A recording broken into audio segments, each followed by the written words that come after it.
Welcome to the short lesson on what I was doing there, which was basically just traversing through the 5 main types of 4-part harmony that we find in music.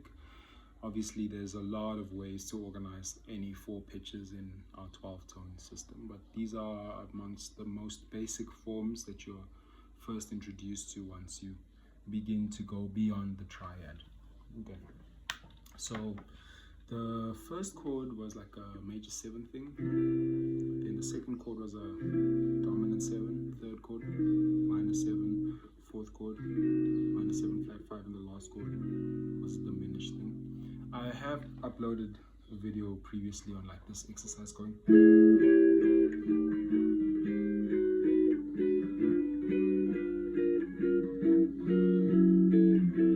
Which is major 7, dominant 7, minor 7, minor 7 flat 5, diminished, back to major 7, dominant 7, minor 7, minor 7 flat 5, diminished. So it's basically the same thing. I'm taking this major 7, then I'm turning it to a dominant 7, then I'm turning it to a minor 7, then I'm turning it to minor 7 flat 5, and then I'm turning it into a diminished chord.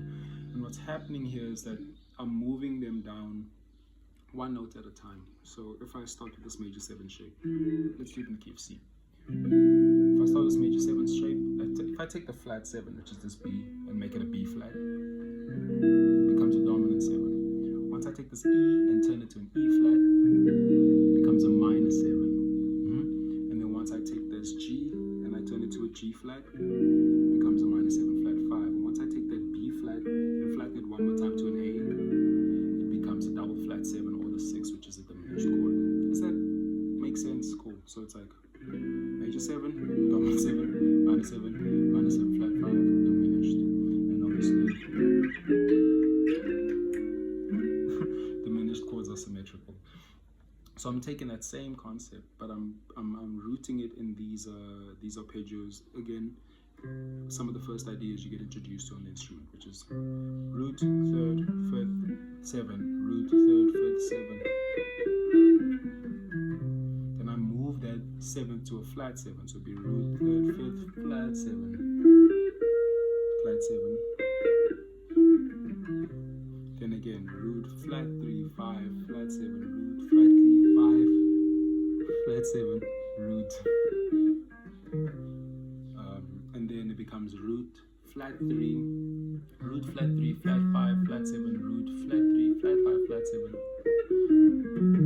which gives us this minor 7 flat 5 chord, and then root, flat 3, flat 5, double flat 7, root, flat 3, flat 5, double flat 7. And then that leads us naturally to the next chord, which would be D flat major 7. If that makes any sense. So the fingering I use, let me talk about the fingering. Fingering I use is 1, well, I used, that's basically like a G shape. I'm thinking of it as like a G engaged, right? So the root is here, 3rd, 5th, major 7th, root, 3rd. We all know this one. So obviously that's not where it ends. There's like, it builds on. So this fingering starts changing because now I can't root flat 3, so I'd rather root flat 3. It's so hard to say root and flat, root flat, root flat.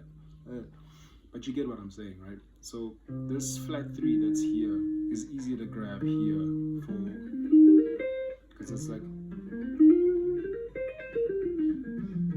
it's a pentatonic that we all know. So that's why I'm familiar with it like that.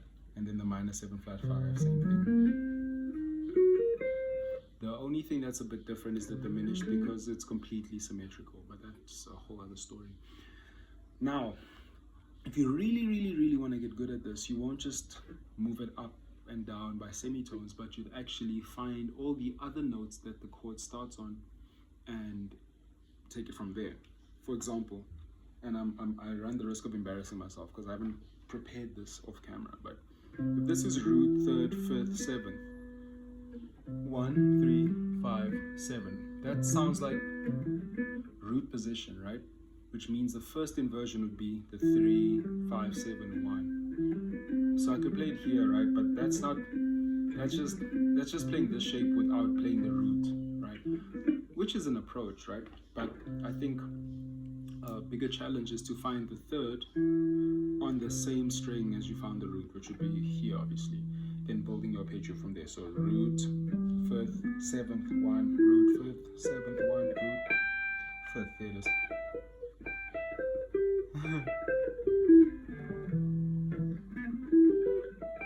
Right, and then flattening that 7, so that would be root, fifth, flat 7, yeah.